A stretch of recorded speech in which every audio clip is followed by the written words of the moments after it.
if you find that getting a new client is an uphill battle, it's highly likely you've got a product market fit problem. Now, that's a huge problem in terms of like there's a fundamental issue with your product or service or whatever. But more times often than not, there's a small twist that, you know what, if we just slightly pivoted the messaging here, and if we made it available to this different market, and if we packaged or priced it this different way, then suddenly it's kind of like that final lock on a locking mechanism. You know, we've got three out of the four numbers for the combination, and then we lock in that fourth, and boom, the vault just opens. And so that's often the case where, you know, small hinges swing big doors rather than it being a completely thing that we need to completely scrap.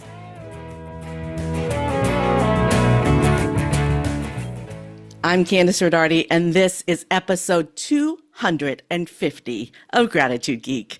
250 is a big number, and we have an even bigger guest. The author of the One-Page Marketing Plan and his new book, Lean Marketing, Mr. Allan Dib is in the house. Hey, Candice, pleasure to be on. Congratulations on 250 episodes. That's amazing. Thank you. I had to come up with a fantastic guest. I want to share this part of the story because I think it's important. I have learned over the years that you need to ask if you want something. I agree. And so I asked you, and you said yes, and here you are. So enough about me. Tell us about you. What led you to becoming a best-selling business author? Well, I had never intended to be an author. I didn't have any background in writing. I didn't even have any background in marketing either, to be quite honest. But I started my first business. I was a dead broke IT geek. I struggled to get clients in the door. And so that led me on a long journey to really learn and understand marketing. And, I'd read plenty of marketing books. I attended conferences. I did courses and things like that, and I got bits of value from each. But there was nothing that really seemed to take someone who was like me, who was a good technician at what they did, but had no idea on how to get clients in the door. So long story short, I'd grown that business, built it up, sold it, did very well out of it, built another business. 4 years later, we were one of the top fastest growing companies in the country. And so I saw the power of really understanding marketing, understanding how to reliably and consistently get a customer. And so I wrote basically a book detailing what I'd learned. And, I think that the book really resonated with a lot of people because it's not a book that I wrote from theory. It's not something that I invented off the top of my head. It's basically the book I wanted when I was first learning marketing. Literally in the book, I define what is marketing. And so that's the book that I wrote, and that's the book that has really resonated with a lot of people. 1 million copies sold worldwide now, and it's just impacted so many people. I hear from people every single day. So I'm profoundly grateful for the impact that the book has had, but it was never really my intention. It really, truly is the only marketing book that you need to read if you want to understand marketing a business. Thank you. You're welcome. But it's true. You have curated, and you freely admit it in the book, you have curated the best ideas in marketing into one place. So, if you've read other marketing books, you may have read some of the ideas in your book before, but you've put them all together in one place with action steps. Totally. I freely admit there's probably very little original content in there. I did not invent marketing. I did not invent direct response marketing. There are definitely some ideas of my own in there, but the whole idea of the book is to take the very best wisdom, the very best ideas in terms of marketing, the very best practices, and deliver that in a way that's simple to understand for anyone to understand, whether you're from a business background or not, and probably not. And, that has been a criticism of my book sometimes. So like if you have a look at some of the reviews, they'll say something, some of the reviews overwhelmingly the reviews are positive. I would say 90% plus of the reviews are positives, but some of the reviews are like, No new information here, nothing new. If you, it's only basic marketing knowledge, and honestly, I agree with those reviews. I really say I didn't invent the vast majority of it, and yes, it is basic marketing information because it's designed for people who really don't have a background in marketing. If you're already a world-class marketing expert, well, I think you'll still get some ideas and some value from it, but it probably won't be the shift that you're looking for. Whereas for people who were like me, uh, good at what they did, proud of their work, all of that sort of thing, and just wanting to be able to get clients in the door, well, that was a big change for me. We're going to stay on one page more. I know you have a brand new book, and your new book, Lean Marketing, I actually just finished it yesterday. And Oh, lean marketing is the one page marketing plan tells you what to do. Lean marketing tells you how to do it. And exactly. is that what you intended? That's exactly what I intended. So, the one page marketing plan is all about how do you get clarity around what to do from a marketing perspective. So, we want to get clarity around who our target market is, what our message is, all of those sorts of things. Because once we have clarity, it's kind of like a map or a blueprint. If we're going to build a house or a building or something like that, we need a blueprint. Otherwise, we can't just start digging a foundation and just start the tactical stuff because it's going to end up a mess. So, the one page marketing plan is all about putting together that blueprint in a simple, easy to understand format, easy shareable format, easy to edit format. And so now you've got clarity. Now that you've got clarity, great. So, the second book, which is Lean Marketing, is the implementation guide. And that definitely increases the sophistication levels. Like, all right, now we need to implement our marketing plan. Here's what we need to do daily, weekly, monthly, and so on and so forth.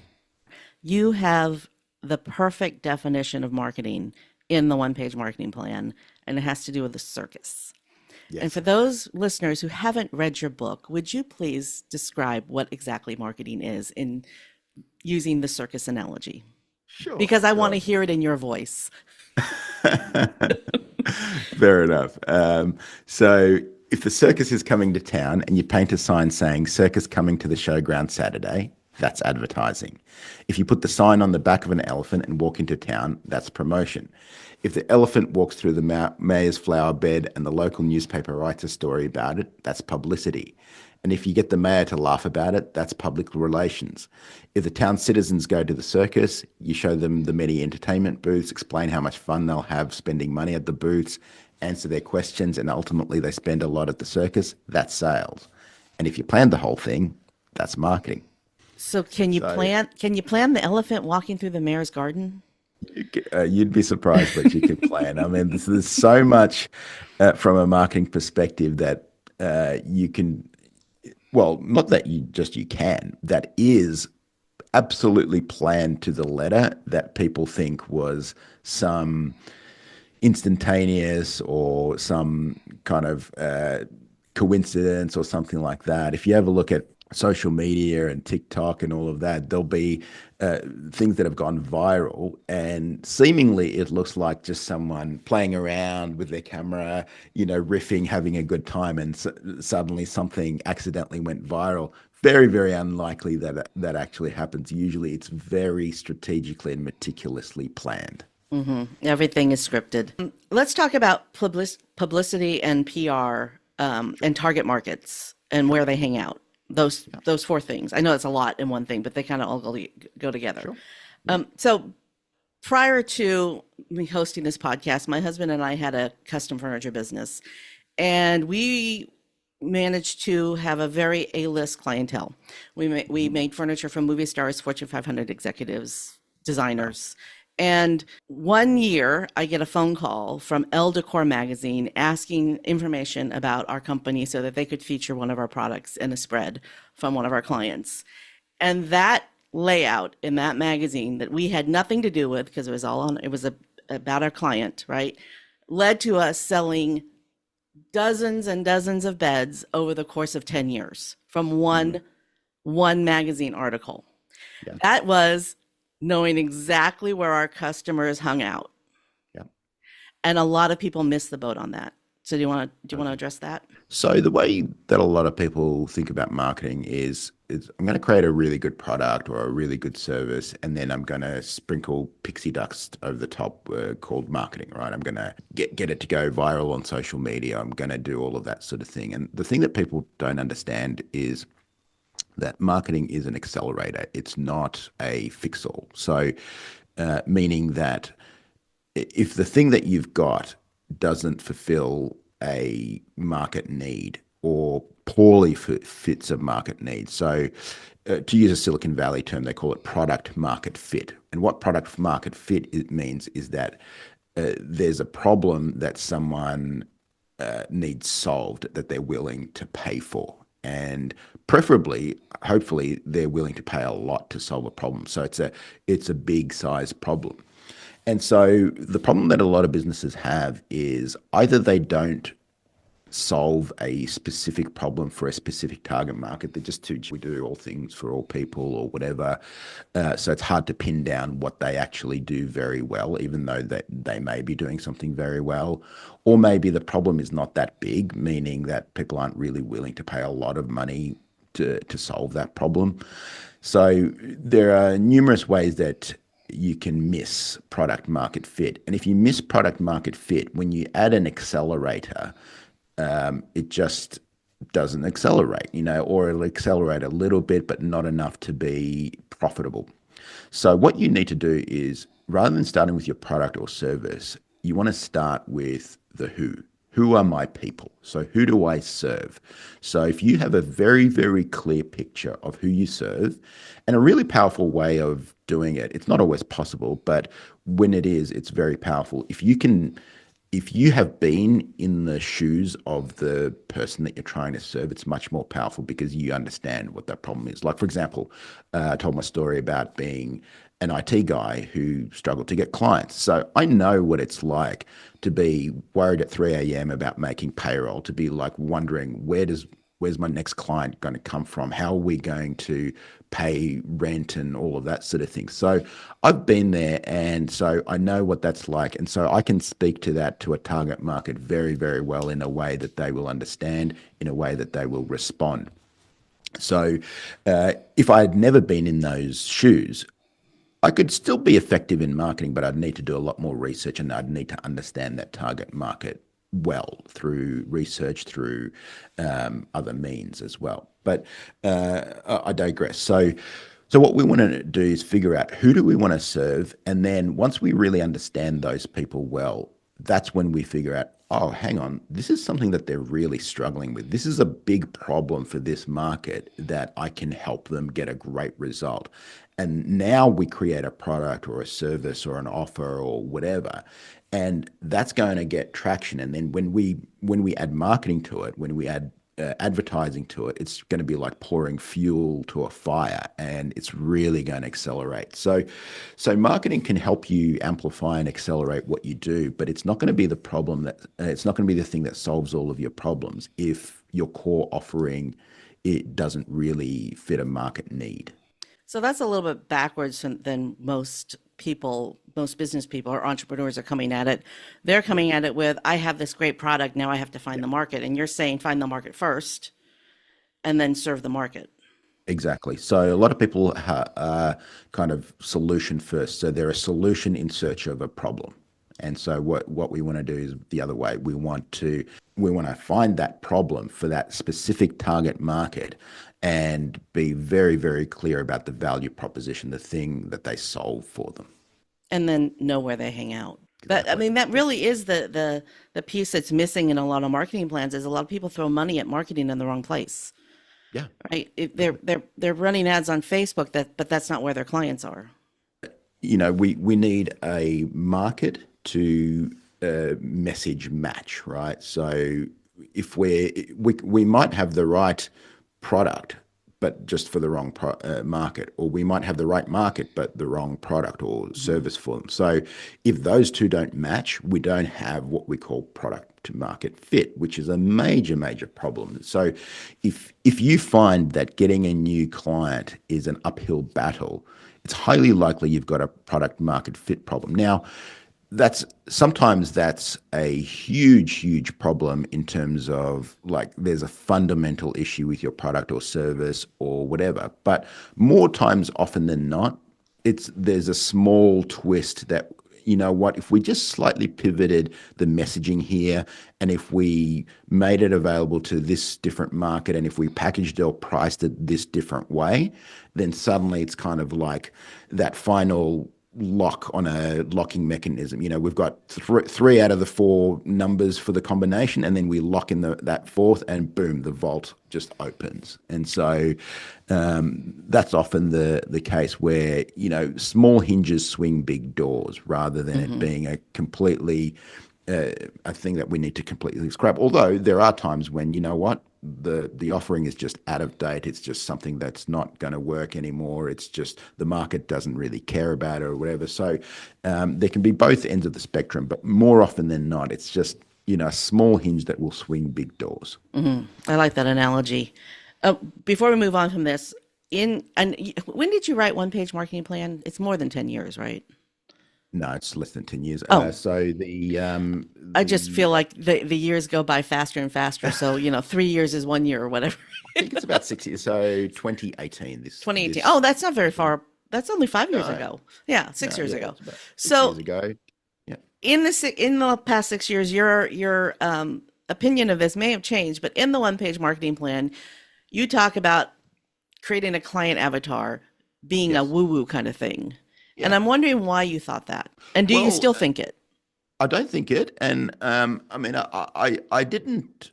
I don't think I thought it at the time, although it felt like, you know, and I think I've gotten more woo-woo over, over time. So, Yeah, me too. It's uh, weird. The older I get, the more woo-woo I get. you know, I mean, 5, 6 years ago, I was like all business, you know, stop mucking around, all of this sort of stuff. And, you know, I still am serious about what I do, but I'm much more open to um, kind of more unusual ideas because I've seen that, you know, I don't really know everything. In fact, I don't know most things, right? There's maybe one or two things that I'm good at and I'm terrible at most other things. So I'm much more open to ideas. But the idea of putting together a avatar, I think, is a very good idea, is putting together who is your ideal client? Who would you love to work with on a day-to-day basis, who's profitable to work with, who's fun to work with, because after all, we want to look forward to Mondays. You don't want to be on a Sunday night dreading that you're going to get calls from clients the next day. You want to be excited that you're going to get calls from clients or that you're going to make calls to clients. So we all went into business, yes, to make money, yes, for financial freedom and all of that, but hopefully also to love life and to love your business.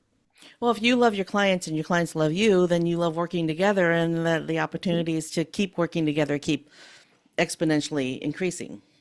Totally. If you Totally. don't like your clients, they don't like you. I mean, it's they can tell and you can tell, Of right? course. So why would you want to be in business with somebody you don't like? Of But course. that's not woo. That's common sense.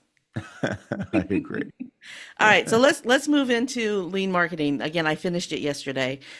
In one of the very first chapters, you have a very unpopular opinion, and it was I went because I listened to it. I didn't read it. I listened to it. And I Sure. went when I read it or when I heard it. And your opinion is that you don't believe that Simon Sinek is correct. You don't believe that it starts with why. Well, you know, I think the start with why is a great hook for, you know, so, and I have a lot of respect for Simon. I think he's an incredible speaker, an incredible communicator. In fact, I like Simon and I like his stuff. But um, the starting with why to me is just nonsense, right? Because uh, no, your customers don't care why you do it. You know, the only people who care why you do something is maybe your wife, your mother, your best friend, or whatever. Everybody else wants to know, okay, what's going to be the value that I'm going to get from this? Like, you know, when I buy my iPhone, I don't care why Tim Cook is doing it. When I buy this mouse, I don't care why Microsoft is doing it. You know, when I buy this microphone, I don't care why Shure is doing it. I just care that this sounds really good. My iPhone works really well. My mouse works when I need it. All of that sort of stuff, and that it delivers the experience that I'm after. So, to me, I think start with why is a great hook. I think and it's obviously worked really, really well. But for the most part, in practical real life and in marketing, I think it's a bunch of nonsense. Well, and you've already said that you think we should start with who do you want to work with. That's right. Well, let's get more practical. How do you figure that out? How do you figure out who do you want to work with? Oh, that's a great question. So, couple of ways. So, I a quote I mentioned in the book, I think it's from Rory Vaden. He says, "You are most powerfully positioned to help kind of your former self." So, if you've had a problem that you've solved in your life, and I think back to a few problems that I've had in my life, major problems that I've had that I've solved either myself or through books or through coaches or through whatever.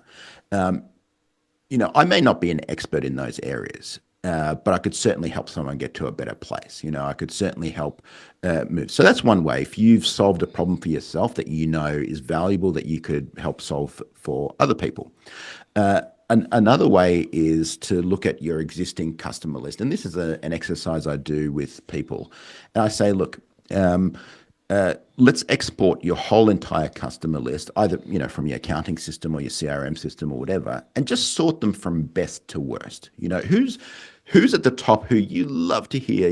Every time they ring, it either means fun or it means profit, or they want to do more business with you, or they want to refer someone to you. And then at the bottom of the list, it's like, oh God, not that person. Like I'd really, the complaining about price, not happy with something, always paying late or whatever. So that can be a very valuable exercise. And you'll find that most of your time and energy goes to the people who are difficult to work with, who need to be chased, who need to be, asked to pay and all of that. And then the 20% of clients at the top who are probably the bulk of your revenue and the bulk of your profits and who are fun to work with, they usually don't take up much of your time, or they usually don't take up, they give you energy rather than sucking energy as well.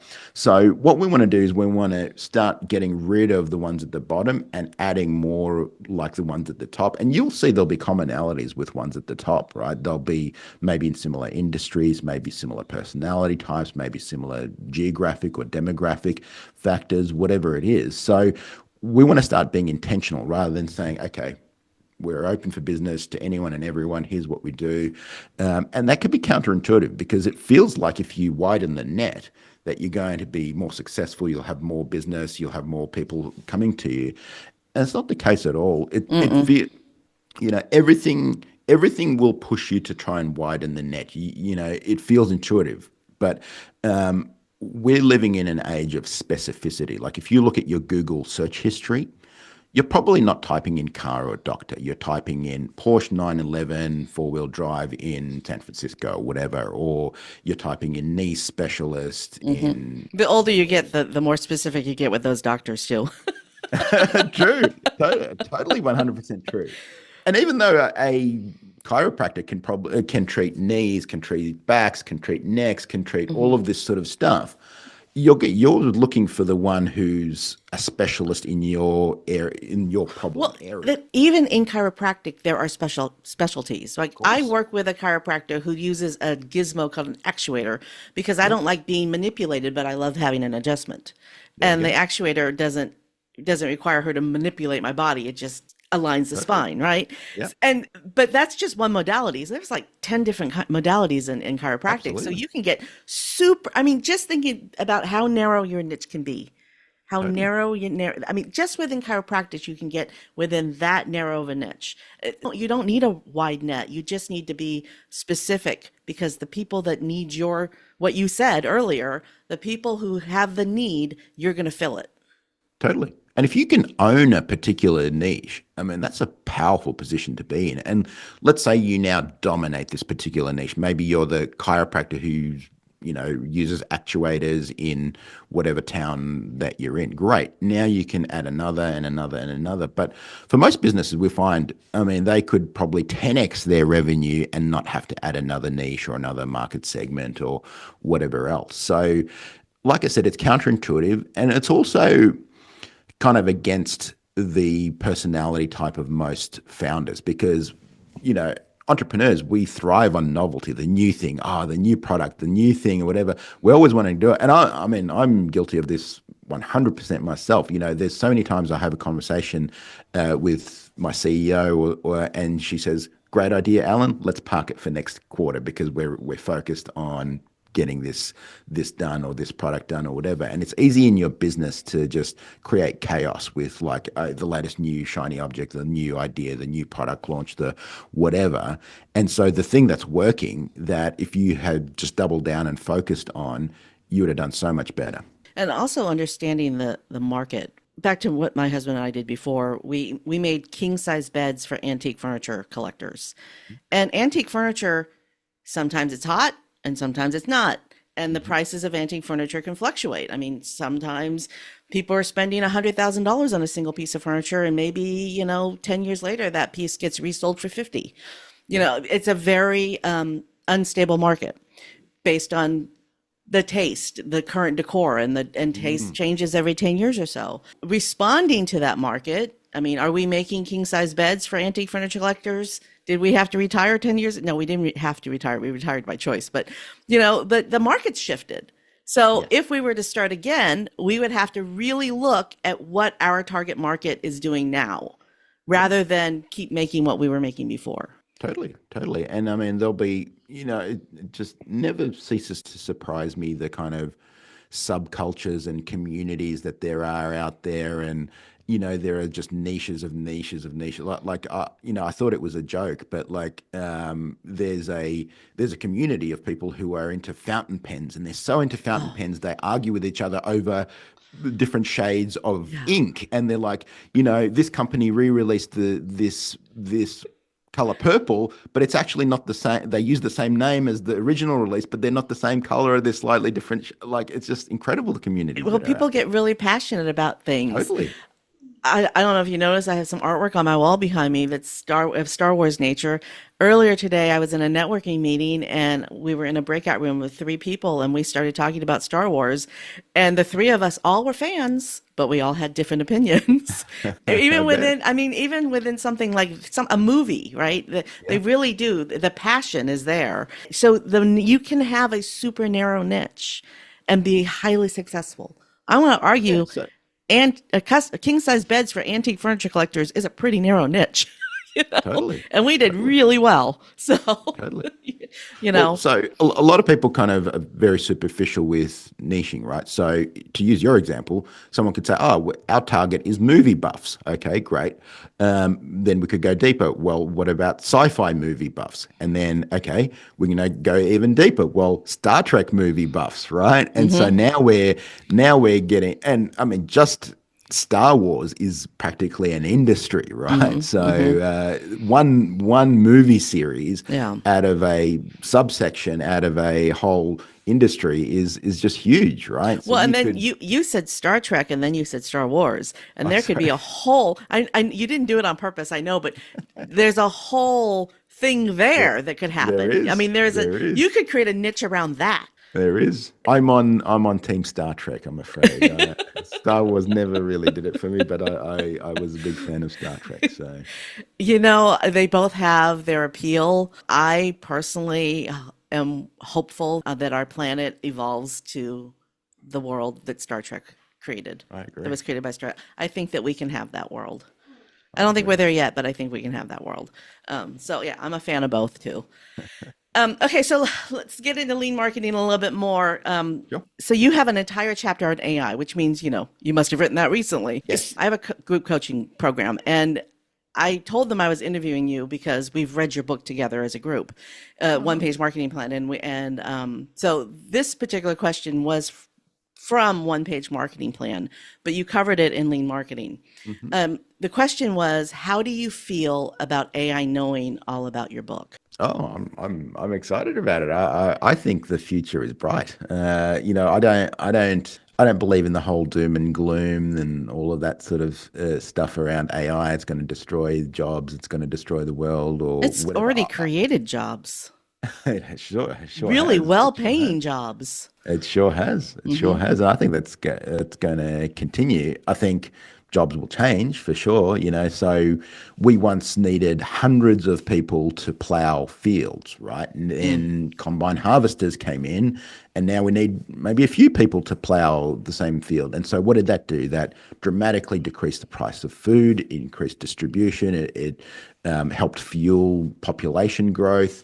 So yes, there were hundreds, thousands of farmers who went out, had to do something else, right? And that can be disruptive, and that can be something that means that you need to adapt, right? So I remember when, and this is probably showing my age, when I was in school, teachers and parents were very concerned that spell check would make us dumb, right? That we wouldn't have to learn how to spell words and all of that sort of thing. And so every generation is worried about what technology is doing to their children and all of that sort of thing. But I'm super excited by AI because I think it's going to mean that the center of value shifts away from kind of the technical work to the real value creation. So I'll give you an example. So I was recently speaking at a conference of marketing agency owners, and I said to them, these are people who are very technical. They're SEO geeks, they're pay-per-click marketing, all of this sort of thing. And I said,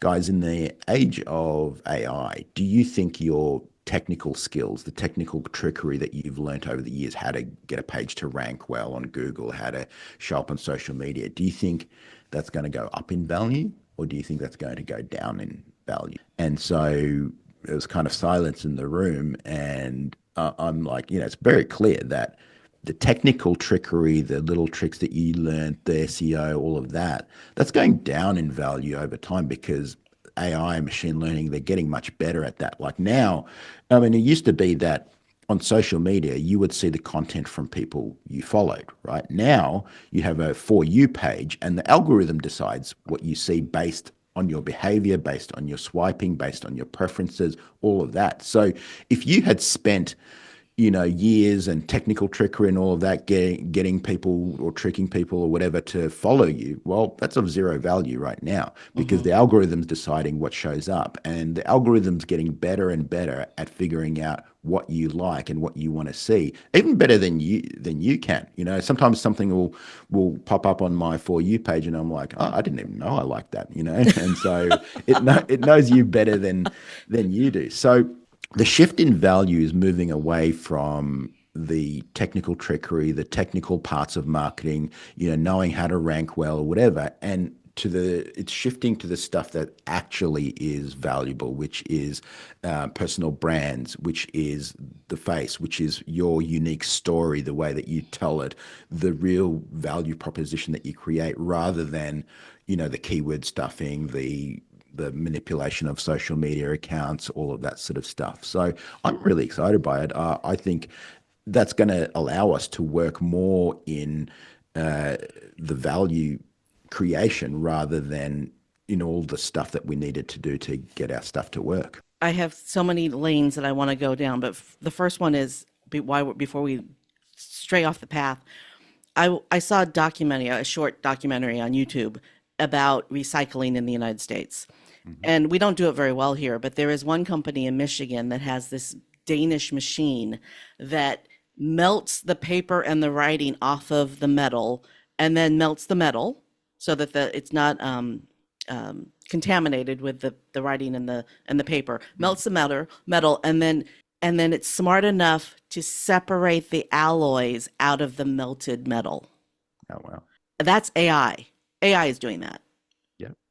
That's just, and that's just one again, one little niche market there Totally. in the recycling. And then what they do with the aluminum is they make aluminum tubing and sell it to the automotive industry. So, That's it. your can that you're drinking a Coke out of could eventually be a car. Fascinating. Okay, now let's talk about value creation because, 30 years ago, this thing right here was a dream. And now everybody Yes. has one, and it's faster and smarter than my first computer. Yeah. By tenfold. Yeah. And that happened really quickly. Really, really quickly. I use this analogy. It's a horrible analogy, but I use this analogy often. the airplane was invented in 1900, and by 1915, they had figured out how to drop bombs out of them, Yeah. right? That's 15 years.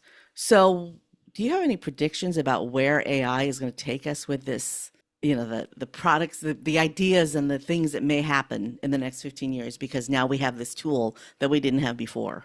Yeah, I mean, I think the best predictor of the future is the past. I mean, just as it's basically the way I'm seeing it is like early 2000s internet, right? So, what did the internet do? Well, it automated a lot of things, brought a lot of things online. Uh, businesses that were local became global. You were able to sell, but also that did take like almost 20 years to happen, right? It wasn't, I mean, I remember I was on the internet prior to the even early 2000s on dial-up modems and things like that, and I was even on a thing called BBS systems, bulletin board systems, which kind of precursor to the internet, right? So I that's am a geek, and I also did that. so that's showing my age, but what did it do? It I am not accelerated. that old. Fair enough. Fair enough. I'm with you. It accelerated things, it automated things, it improved things. So I think we're going to get to the stage where you need a lot fewer staff to do the things that you want to do, which again is just a continuation of what's happened, right? We like I said, you used to need hundreds of people to plow a field. Now you only need a few.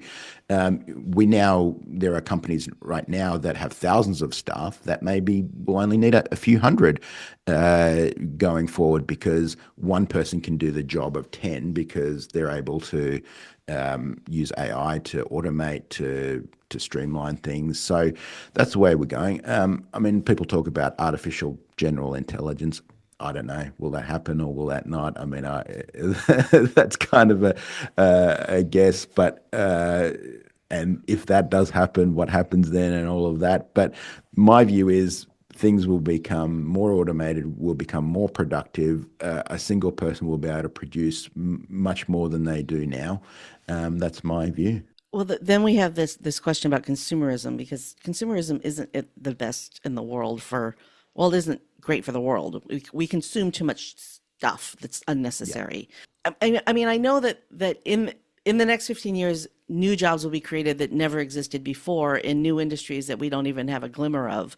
I yeah, mean, the ideas are just going to, flying cars are going to happen, people. They're going to happen. And that's going to be a whole new industry. And it may happen faster than we are expecting, yeah, you know, yeah, because technology really does unlock. As soon as they figure out how, then they figure out the application. Again, yeah, bombs are being dropped out of airplanes 15 years after the airplane was developed.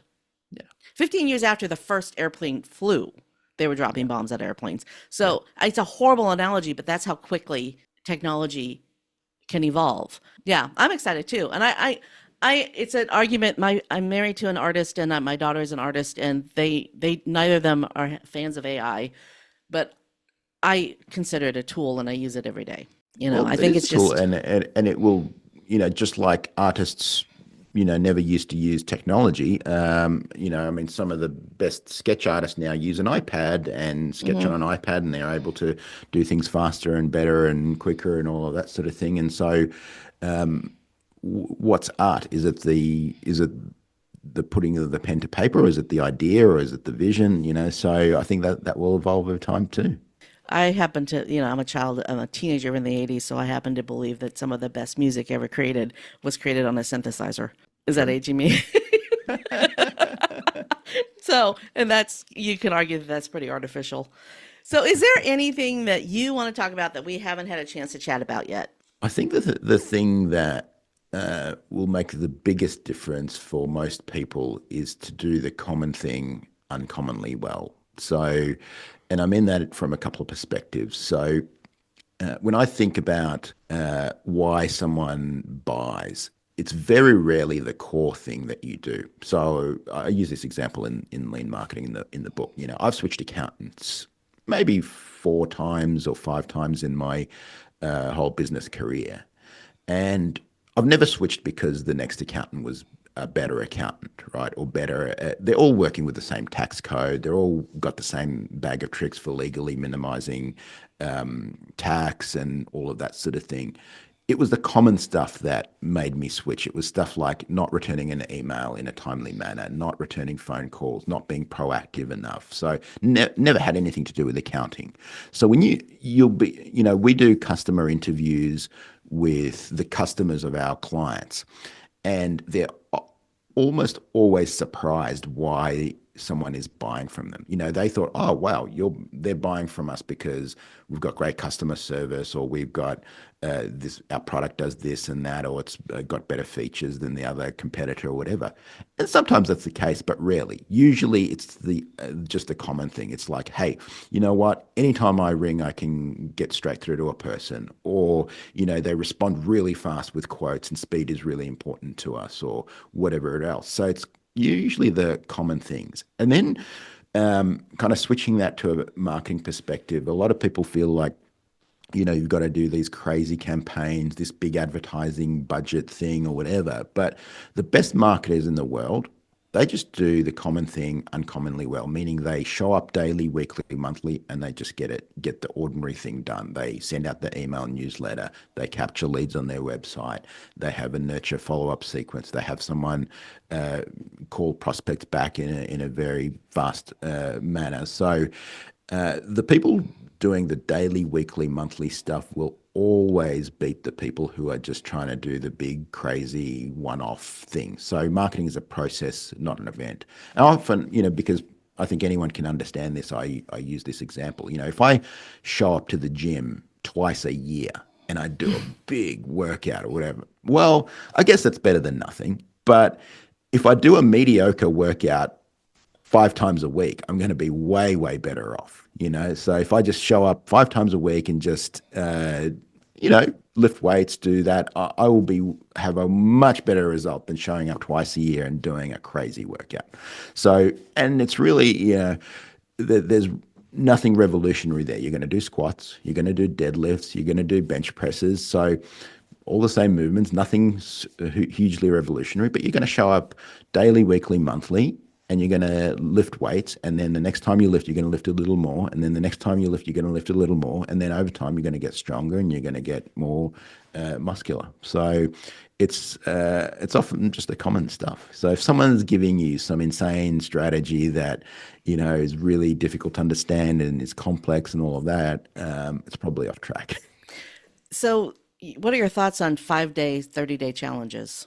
I think they're fine. That it's good to get a bout of inspiration or whatever, but really success I've found is really boring. Like it's the 30-day challenge can kind of inspire you. And again, like likening that to fitness, or like let's say you have a 30-day weight loss challenge or whatever. Great. Well, that can inspire you, that can get you moving, that can get you rolling and thinking about things. But your long-term success, you want to plan that out in decades, right? So when I was completely changing my diet, my fitness routine, everything like that, about 3 or 4 years ago, I started to think, what could I sustain for the next 40 years of my life? Not the next 30 days or whatever. I mean, that's great. If you have a 30, 40-day challenge, whatever, fantastic. But what could I sustain for 40 years? And that's the routine that I put in place, because I know that's what's going to actually move the needle. So a 30, 40-day challenge or whatever, it's great. But I would be thinking much more long term. What can I sustain over for the next 40 years is actually the perfect question to ask. When you see shows like, since we're on the topic of weight loss, when you see shows like The Biggest Loser and they're working out for 8 hours a day, that's not sustainable. No. Their full-time job while they're on that show is to lose weight. Well, Yes. what happens when the cameras stop rolling and they go back home? Well, yeah, and I think they've been followed up a few times, and they often end up in a worse position than they were prior to coming on the show. I mean, some I think do sustain it, but I think that's the minority. So yeah, look, big, huge interventions, they have their place and they can be inspirational. But if you're focused on just inspiration, you're going to have a real hard time of it. Like I said, most of success, whether it's business, whether it's nutrition, whether it's fitness, whether whatever, is super freaking boring. And so Mm-hmm. it's just a matter of showing up and doing the stuff. And so rather than, someone asked, how do you stay motivated? Well, I don't stay motivated. I stay consistent. I just follow the system. Like, that's it. Like, some days I'm like, this is the last freaking thing I want to do, but I just do it. When my husband and I started our business, we both read the E-Myth and put our systems in place. Boring, really boring. Yeah. But with our systems in place, we managed to grow a remarkable business. Just the two of us at one point we had about a handful of employees, but we managed to grow a really successful business because we had a system in place. And that's boring. That really is Yeah. boring. There's Yeah. nothing sexy about systems except the Usually, when results. business is exciting, when there's a lot of stuff happening, it's usually bad stuff. Very rarely is If it's when not boring, it's bad. yeah. I mean, cash coming in, people paying on time, sales being made, all boring stuff. There's Yeah, nothing super exciting there, but the results are exciting. I mean, you get to live an incredible life as a result. So yeah, I that is mean, true. yeah. That is true. But what isn't boring is taking risk. And that is another piece of being a business owner is being able to stomach the risk taking. And taking a risk is something as small as, I want Allan Dib to be a guest on my podcast, so I have to ask him, right? But if you don't ask, you don't get a yes. Of course, of So course. it might be boring, but it's also risky. Allan Dib, this is your moment of gratitude. For whom or what are you most grateful? I live an incredible life. I mean, if I look back, a couple of decades, I would never have imagined living the life I live. So I'm incredibly grateful for my wife. I've been married to for 24 years. I live in an amazing house in an amazing location. I wake up every morning, the curtain automatically opens at 6 a.m. And so I'm looking out over the bay, and I'm incredibly grateful for the life I've been able to live as a result of my business, as a result of a lot of the boring stuff that I've done over time. So I'm grateful for my team who make it all possible. I'm grateful to everyone in my life, really. Thanks for tuning in to Gratitude Geek, the podcast for grateful micropreneurs building genuine, lasting relationships with clients, colleagues, and community. Our theme music is track 14 by Rev Brock and Solely. To connect with Allan Dib, head over to the show notes at gratitudegeek.com. This is episode 250. 250. 250. Whoa! I've been your host, Candice Ridardi. Stay groovy, my friends. Stay groovy, my friends.